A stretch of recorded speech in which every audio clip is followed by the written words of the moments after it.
Marcus stood on the sunlit sidewalk, his heart beating faster than he expected. He looked at the small glass door of Crossroads Firearms, tracing the letters with his eyes. Inside, the shop was quiet. Rows of gleaming rifles and polished handguns lined the walls like silent judges. The air smelled faintly of oil and wood.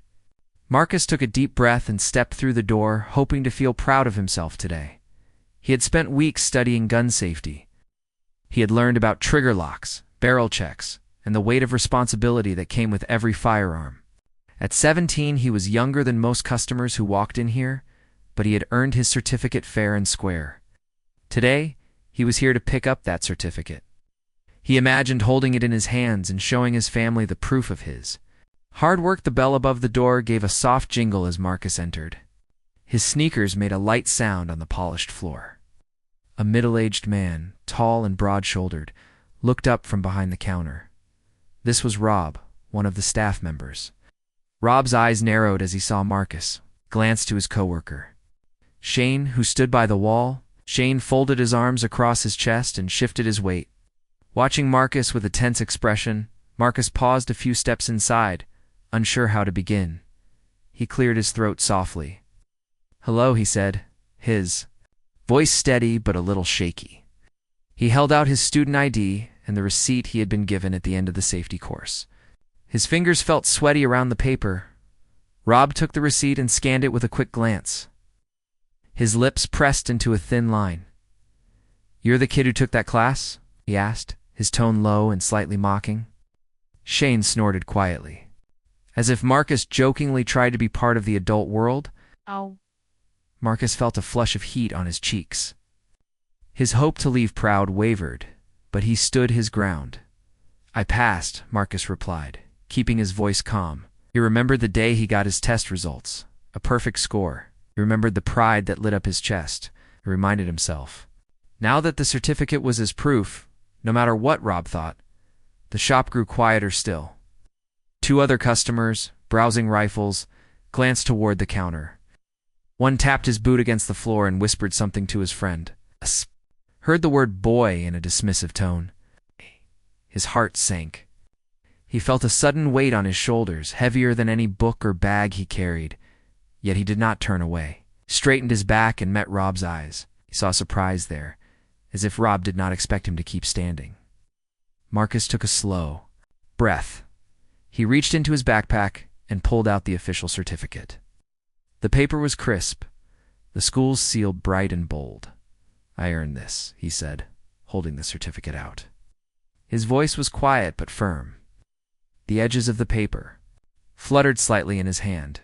He would not let his fear stop him. Not today. All around him, the rifles and guns remained still. The sun streamed in through the window, making dust dance in the light. Marcus's chest felt tight with nerves and hope. He wanted to leave this place proud, to prove that respect and hard work could shine through any doubt. And in this moment, he believed he could. Marcus's heart pounded as Rob unfolded the certificate, but the older man did not smile. Instead, his lips curled in a faint, mocking smirk. "You really think you belong here?" he asked, voice low enough that only Marcus could hear. Shane stepped closer and folded his arms, leaning in as if Marcus were a curious child who had wandered into a factory. The fluorescent lights above buzzed softly, but to Marcus they sounded like a harsh judgment of every breath he took. A customer by the rifles let out a quiet chuckle, and suddenly Marcus felt all eyes on him. He clutched the certificate tighter, the paper crinkling under his fingers. Rob's gaze flicked over the bright seal and perfect score, then settled back on Marcus's face. "Even understand what these guns do?" Rob said, his tone dripping with doubt. The words cut sharper than any blade Marcus had ever seen. Marcus opened his mouth to answer, but his voice lodged in his throat. His palms itched, begging to speak up, but his courage scattered like dry leaves in wind. He wanted to explain, wanted to tell Rob that safety was more than rules on paper, but the mocking stares made him feel small. Shane's eyes glinted with amusement, and from somewhere near the back, another customer whispered, "This kid's acting big." The words felt like stones thrown at Marcus's chest. A hot flush rose in his cheeks. He thought of home, of his mother's proud smile when she heard he passed the course, and the memory steadied him, just a little. He inhaled, trying to calm his racing heart. But fear and hurt tangled together, keeping his throat tight and his mind jumbled. He pictured the certificate as a shield, but the guard at the counter refused to lift it. Rob folded his arms and leaned forward, towering over Marcus. "I've seen people like you," Rob said, voice low so that only Marcus could hear, "think they know something." Shane snickered. Marcus felt a cold anger flare inside him, mixing with shame. He had studied hard. He had listened to every instruction. And yet here he was, treated like a joke. Tears threatened to slip from his eyes, but Marcus forced them back. He would not let Rob see him break. His chest heaved as he swallowed the lump in his throat. He thought of the countless hours he spent reading manuals and practicing checks in his backyard. That effort mattered. It had to matter. He squared his shoulders, ready to show Rob the truth in the certificate's words. The tense silence echoed through the shop as Marcus steadied his breath. He held the paper out, hands trembling, determined to bridge the gap between doubt and reality. Every second stretched like a long road, but Marcus vowed to stand his ground. In that moment of public doubt, he found a spark of resolve. He would not leave without making Rob see the worth of his hard work. Marcus stood silent behind the counter, certificate trembling in his hand. His chest felt tight, as though the air itself weighed on him. Just when he feared he might shrink into the floor, he sensed movement near the rifle display. A woman stepped forward. Cynthia, with kind eyes and soft gray hair pulled back in a neat bun. She wore a faded denim jacket and held a canvas tote at her side. She cleared her throat so gently that it might have gone unnoticed, but Rob and Shane both turned toward her. "Excuse me," Cynthia said, voice calm but firm. "May I see that certificate?" She pointed to the paper Marcus held. Marcus's heart fluttered with relief. He slid the certificate across the counter toward her. Rob's mocking smirk faltered as Cynthia examined the seal and the bright score printed beneath it. Behind Cynthia, a young man with warm brown skin, Hobia leaned against a glass case. He watched Marcus with sympathy. He tapped his chin, then nodded at a nearby customer to step back, creating a small space around Marcus. The gesture was quiet, almost unseen, but to Marcus it felt like a protective shield. Cynthia raised her eyes to Rob.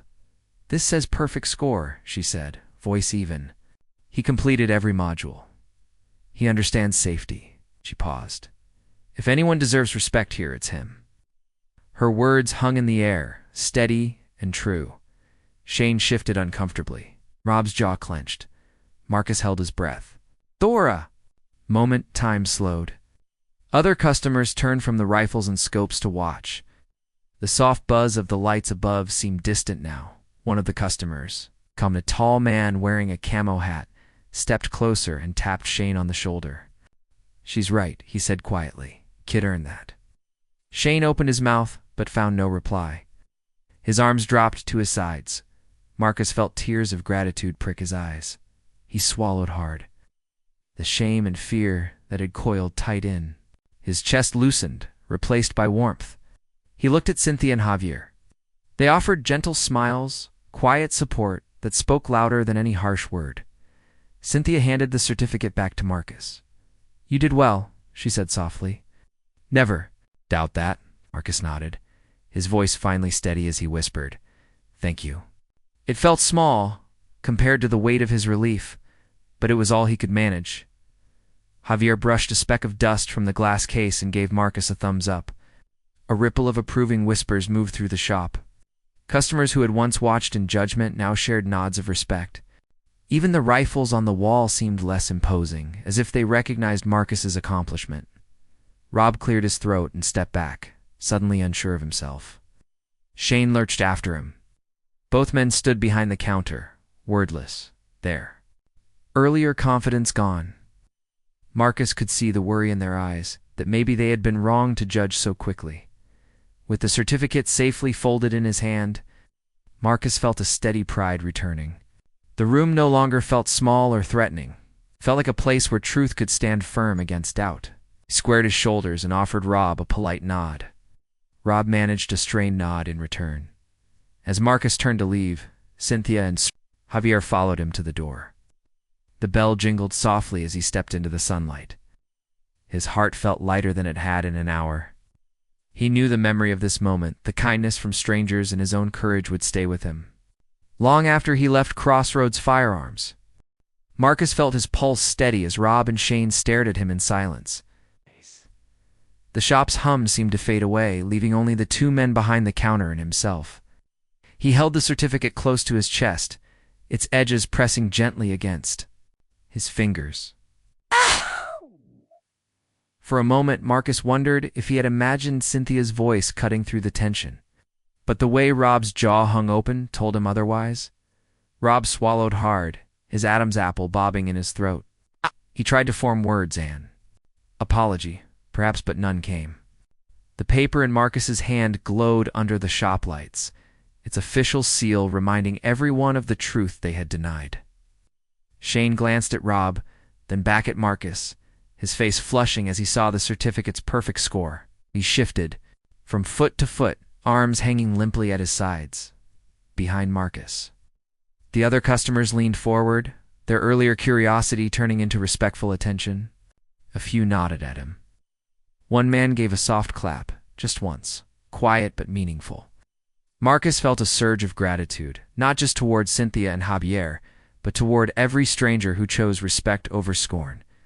He realized he was not alone, that his hard work shone brighter than any doubt thrown at him. Rob cleared his throat and opened his mouth again. His voice caught. He glanced at Shane, who shrugged helplessly.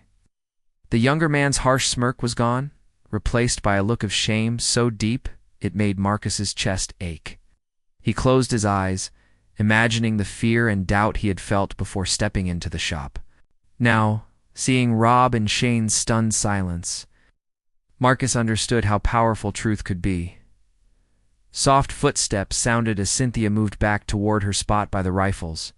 She folded her arms, her eyes steady and kind. Javier gave Marcus a small thumbs up, his smile encouraging. Marcus let out a slow breath, the weight on his chest lifting. He stepped forward, toward the counter, and placed the certificate gently on the glass surface. The sound of paper on glass echoed softly in the quiet shop. "Thank you," Marcus said, voice clear and calm. He did not look angry or defiant. He looked determined. His words were simple, but they carried the weight of every hour he spent, learning every doubt he had faced and every small triumph that brought him here. Rob's eyes flicked to the certificate, as if seeing it for the first time. Shane avoided Marcus's gaze, staring instead at the floor behind the counter. Marcus turned and walked toward the door. The bell jingled overhead, a bright note in the hushed room. He paused in the doorway, glancing back once. Rob and Shane stood side by side, frozen, unable even to nod. Other customers returned to their browsing, but the shop had changed. Walls, lined with steel and wood, looked less imposing now, as if respect could soften even the hardest surfaces. Stepping into the sunshine, Marcus felt a lightness in his step. The wind lifted the corners of his shirt, and he hugged the certificate close. In the hour that followed, Rob and Shane would search for words. But in this moment, Akas held the greatest victory of all, proof that dignity and quiet strength could speak louder than any insult. Marcus stepped out of Crossroads Firearms, and the late afternoon sun felt warm on his face. He paused on the sidewalk, pressing the certificate to his chest as if it were a shield against every doubt he had ever faced. His legs trembled slightly, not from fear now, but from the rush of relief and pride sweeping through him. He closed his eyes and let a soft smile spread across his face. For the first time in that day, he felt truly seen behind him. The glass door swung closed with a soft click. Cynthia's gentle voice drifted through the window as she reminded another customer about safe handling. But her words seemed distant. To Marcus, his mind hummed instead with memories. The crushing weight of Rob's mockery, the sting of Shane's laughter, and then the bright clarity of Cynthia's defense. He felt a quiet gratitude for the strangers who refused to let prejudice win. A few steps down the street, Marcus's phone buzzed in his pocket. He pulled it out and saw a message from his mother. "How did it go? I'm so proud." His heart tightened at her words. He typed back slowly, choosing each letter. "I proved them wrong. I brought home my certificate." Then added, "Thank you for believing in me." He pressed send and slipped the phone back into his pocket. Marcus looked up at the sky. Clouds drifted lazily, painted pink by the setting sun. He thought of the hours he spent studying reading safety manuals at his desk, marking pages with sticky notes, practicing barrel checks with an empty toy rifle his father gave him. He had worked hard, and despite the humiliation, nothing could erase those hours. The certificate in his hand was honest proof of his effort. As he walked toward the bus stop, past the camo hat man who had applauded inside. The man nodded at Marcus and gave a small wave. Marcus returned the gesture, his chest swelling with connection to these unexpected allies. He realized that kindness could come from the most unlikely places. In that moment, Crossroads Firearms felt both farther away and strangely closer, an unfriendly place that had, by mistake, revealed the warmth among strangers. At the bus stop, Marcus sat on the bench, certificate folded neatly inside his backpack. He watched cars go by and listened to the distant chatter of people heading home. His mind wandered to tomorrow. He would hang the certificate on his bedroom wall, a daily reminder of respect earned and doubt overcome. He pictured showing it to his younger sister, hoping she would learn to stand firm when others tried to tear her down. When the bus arrived with a gentle hiss, Marcus stood and climbed aboard. He found a seat by the window and settled in. As the bus rolled away, he gazed back at the storefront disappearing behind him. He felt a soft tug in his chest, not sadness, but the bittersweet understanding that not every place would welcome him, but that his worth did not depend on their approval. With every mile, his resolve grew. He would carry this lesson forward, letting his quiet strength light the path ahead. Marcus stepped into his quiet house and closed the door gently behind him. His shoulders relaxed for the first time in hours. The soft glow of the living room lamp welcomed him. He placed his backpack on the floor and sat on the edge of the couch. The day's events replaying in his mind, he reached for the certificate in his backpack. The paper felt warm in his hands, like a token of personal victory. He smoothed out a small crease and read the words again, "Certificate of Excellence." Each letter reminded him of long nights studying safety rules and practicing on his old training rifle. Soft pride filled his chest. Marcus's mother appeared in the doorway, worry and relief on her face. She never asked questions, she simply held him in a hug. He let himself lean into her, letting the tension slip away. Her gentle murmur, "I knew you could do it," felt like balm to his tired soul. He realized how much her faith had lifted him. After dinner, Marcus went to his desk and opened his laptop. He stared at the blank document, fingers poised over the keys. He wanted to share his experience, not in anger, but in hope. He began to type. "Today I learned that respect can change a moment of doubt into a memory of kindness." Words flowed. Steadily, he described the shop's cold glare, the mocking words from the staff, the warmth of strangers who spoke up for him. He wrote about Cynthia's calm voice and Javier's small acts of encouragement. He wrote about feeling small, then finding a spark of strength. Each sentence felt honest and true. As he wrote, Marcus thought of other teens who might face the same fear. He imagined his words reaching them, showing that kindness exists even in unexpected places. He added a final line, "Let us stand for each other, so no one feels alone when doubt comes knocking." He saved the draft and felt satisfied. He posted the piece on the local youth forum. His hands trembled as he clicked publish. The screen filled with his words, visible to friends, neighbors, and strangers. He closed his eyes, hoping his message would matter. Then he logged off and lay back on his bed, watching the ceiling. Fan turn in slow circles. Over the next hour, his phone buzzed with notifications. Comments poured in. Classmates congratulated him. Local news outlets shared his story. Even the camo hat man from the shop sent a message of support. Marcus read each note with wonder. He pressed his hand to his heart, feeling a deep sense of connection. Before sleep claimed him, Marcus thought of tomorrow. He pictured walking down the school hall, head held high, knowing he had turned a moment of shame into something powerful. He believed more than ever that dignity and quiet courage could light the darkest corners of doubt. And with that thought, he drifted into a peaceful sleep. The next morning, Marcus woke before sunrise, his heart light with hope. Sunlight slipped through his bedroom curtains, and he reached over to check his phone. Notifications glowed in a long list: likes, comments, and messages from people who had read his op-ed. He smiled as he read a message from Cynthia. She had found his post and said she was proud of him. Even strangers thanked him for speaking up. Marcus felt warmth spread through his chest. He knew his words had found a place in people's minds. At school, Marcus walked through the hallway with a quiet confidence he had never known before. His backpack felt lighter, as if the certificate and his op-ed floated inside it. Friends waved, and classmates approached him, their faces bright with encouragement. One girl he barely knew tapped his shoulder and said softly, "Your story made me feel brave." Marcus's eyes watered. He offered a simple nod and a shy smile. He felt connected, part of something bigger than himself. In his English class, Mrs. Patel asked Marcus to read an excerpt from his piece aloud. Standing before the class, he felt his pulse quicken, but he remembered how he had stood tall in the gun store. His voice was steady as he read, "We all deserve respect, no matter where we come from." When he finished, the room was silent.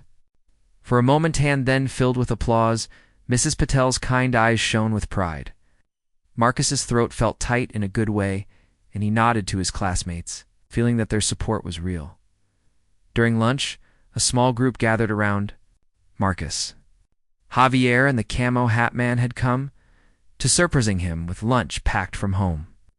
They sat under a tree in the courtyard, sharing sandwiches and laughter. Mayor said, "Your words mattered, Marcus. They mattered to me." The camo hat man passed Marcus a chocolate bar and grinned.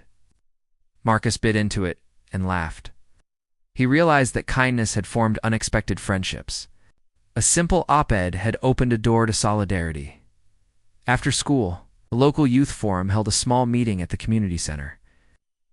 Marcus was invited to speak in front of parents, teens, and shop owners, including Rob and Shane, who watched from the back.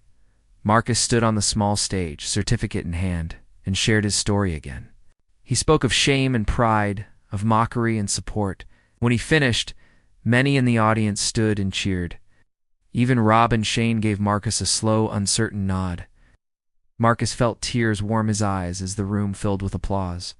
Walking home that evening, Marcus thought about how one moment of cruelty had sparked a wave of respect. He thought of his mother's hug, Cynthia's brave voice, and every stranger who chose kindness. He believed that respect could grow, like a small seed turning into a strong tree.